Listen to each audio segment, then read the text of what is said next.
Okay, so I have a couple of emails from you guys. This first email right here is from Sarah out in Lancaster. Now, first of all, she wants to say hi to her sister Clara. So, hello, sister Clara. And second, she wants to let us know that she loves our show. So, thank you very much for that. We appreciate it. Now, the second email that I have here, I really wanted to share with you guys. This guy, he basically thinks he's living out in Fresno. Now, this guy, he was driving with his girlfriend, and he said that he hit something, and that by the time he got out of the car, it was gone. Now, the best part of this story is that this guy swears blind that this thing was a werewolf. I mean, he actually thinks that there's werewolves roaming around in California. And I don't, right, I don't know. I don't believe that there are werewolves in California. This guy is insane.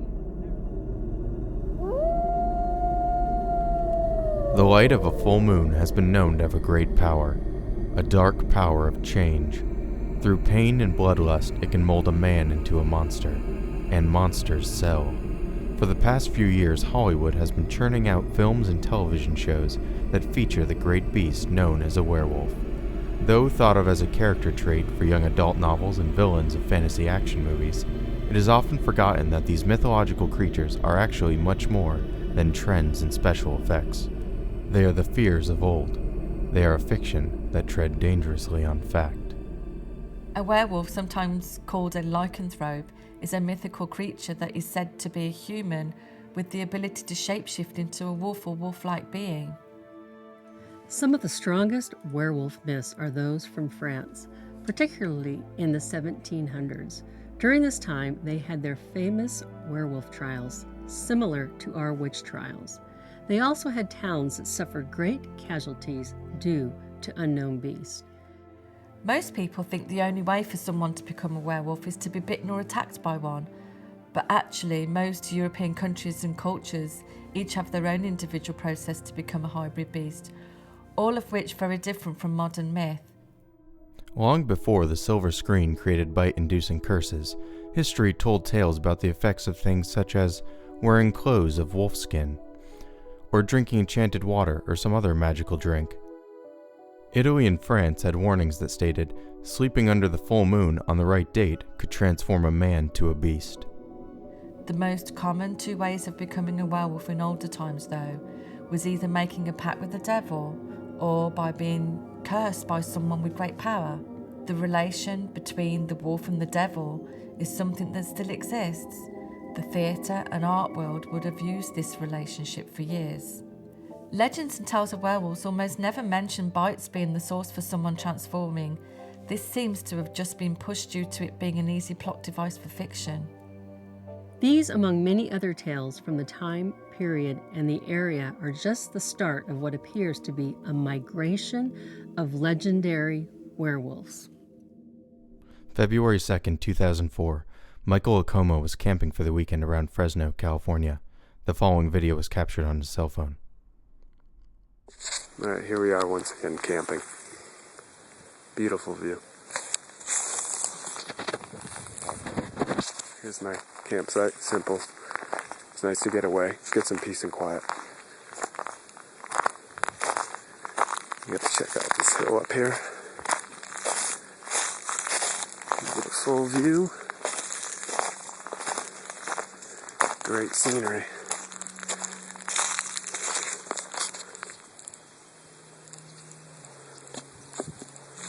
Get an idea of where I'm at.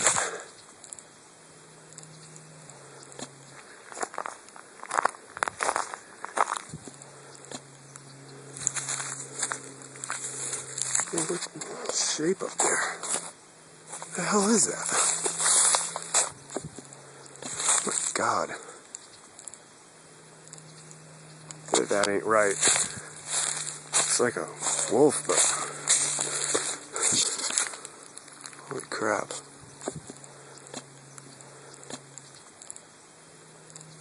I don't think I should be up here. I think I should be getting one. Alright, well, I've never seen anything like it. Camping outdoors a lot, and of course I didn't bring my gun like I normally do. But I had my tent set up here, kind of filming, so my girlfriend could see what's going on where I'm at, share that a little bit. Tent, chairs, and I heard a little noise up the hill here, like an animal's running around. So, look up here, these boulders, I seen something that looked like a wolf jumping in and out. But it was on 2 feet. How do you kill a werewolf? That's always the one question that everybody thinks they know. Silver. But good luck in finding any proof of that in the old tales again. More recent writers seem to be taking liberties with many years of mythology. Instead of silver bullets, you'll find things like wolfbane or rye, mistletoe and other more natural elements being used against werewolves. Around the same time as the mini lycanthrope myths, vast amounts of French were moving into the territory of Louisiana. Then, all through the 1800s, strong stories of a wolf-like creature prowling around the swamps of New Orleans started becoming more and more common. From this point, our tale takes 2 different trips.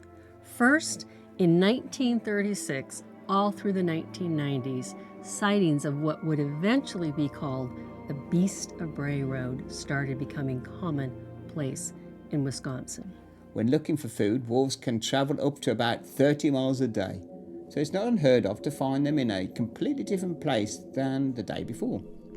At the same time the Beast of Bray Road was becoming a local legend, the mythological creatures had started appearing just outside of Wisconsin. Instead, sightings were coming from small towns around the state of Ohio from 1970s onward. In the 1950s, sightings started moving west from Louisiana with one of the most famous werewolf encounters, which occurred in Texas in the latter part of the decade, with a housewife spotting a hairy figure with yellow eyes scratching at her window. By the 1970s, New Mexico had started having sightings of their own.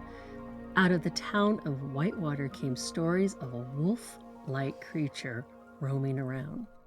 On a ranch in Tehachapi, California, owner Randy Thompson caught the following on his outside camera in early March of 2004.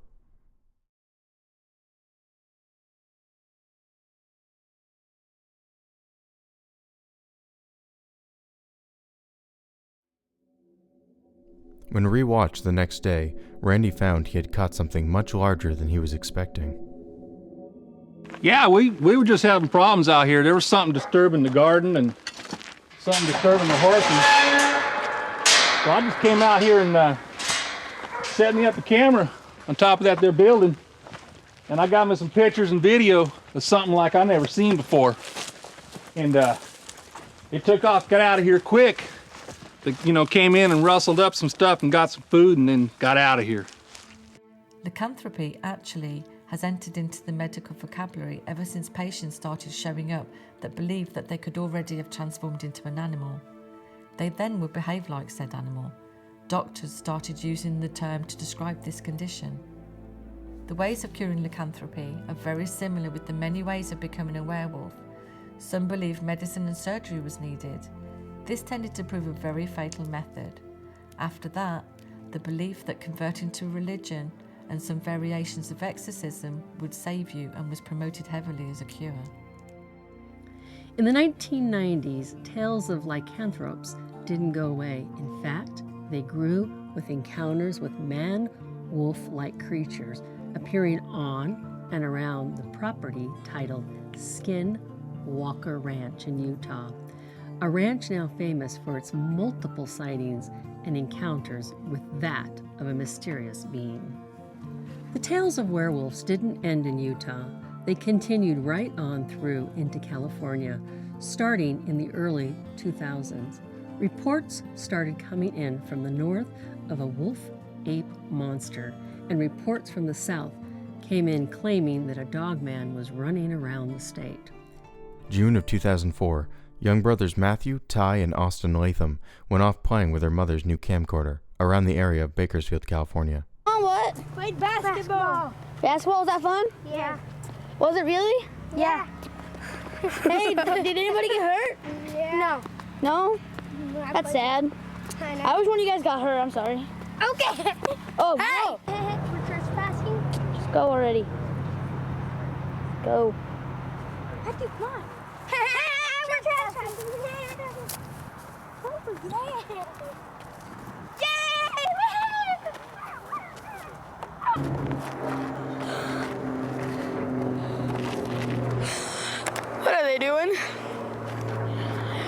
We'll never know. Matthew, putting on your shoe? What happened? I found a shovel. What are you guys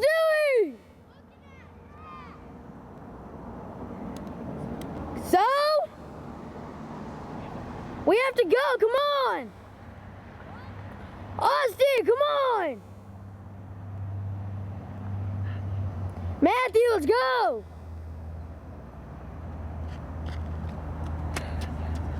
Matthew, let's go! No, we have to go! I'm towing. All right, fine! It's all on you! Wolves lose interest when a group they are hunting band together. But if one ever stumbles or lags behind, a wolf is quick to take the advantage.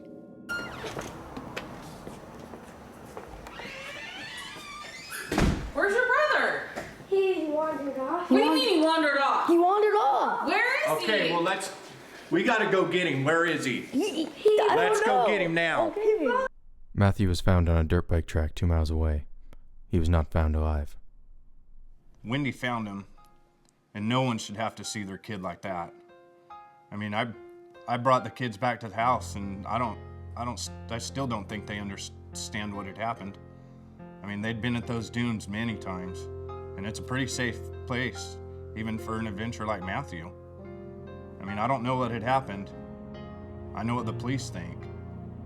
They didn't know at first, but I mean, neither did we. They thought the worst, that it was someone out there, that caused it. And then the next day they informed us that it might have been a canine or like a dog. And then by the end of the week, they had confirmed to the press that it was a wolf. When wolves attack on people, in both rabid and predatory attacks, wolves usually go after the areas around the head and the neck, though healthy wolves have been known to prefer attacking their prey from behind. Some wolves have been shown to kill children by knocking them over from behind and biting the back of their heads and their necks. And then after losing Matthew, what kind of beast did it? Didn't matter at all to us. And then what do I think? I'm not an expert, but I've lived in California long enough to know that there are no wild wolves in this state. In the early 1900s, wolves were considered a large problem in California, so the state hired bounty hunters to hunt down and kill every wolf within the state lines. By 1924, there were no evidence of any remaining wolves, so in these days, wolves' attacks on humans generally don't happen all that often. Throughout the 15th and 16th centuries, werewolf trials reigned throughout much of Europe. A majority of the accused not only had the label of werewolf attached to them, but also the blame of multiple dead children. Wolf attacks on humans do still occur though. During 1996-1997, around 76 people were killed by wolves in India. Actually, through history and recent incidents, it seems wolves mainly go after children. Almost around 75% of the wolf attacks are against children under the age of 12, almost always when adults are not around. The exact cause of Matthew's death is still reported as a wolf attack, despite no evidence of any type of wolf being in the area for many years. Reports from the Soviet Union showed that the largest number of wolf attacks on kids occurred in summer during either July and August, this period when wolves are looking for food or for new cubs. Interesting how everywhere in the U.S. that has had werewolf sightings all seem to be connected in a path back to France. The possibility of the existence of werewolves is still in constant debate, with the scientific community winning the idea that they are nothing more than a mine for Saturday matinees. Though even experts have difficulty in explaining the direct paths of werewolf myths and sightings throughout California, despite the French settlements ending with Louisiana. Cases such as the Lathams are found throughout the Midwest to the coast, all with similar evidence to show something much more than a mere animal or a mere man caused such. Have wolves started to make an aggressive comeback in recent history, or has something much more devilish come to settle in California?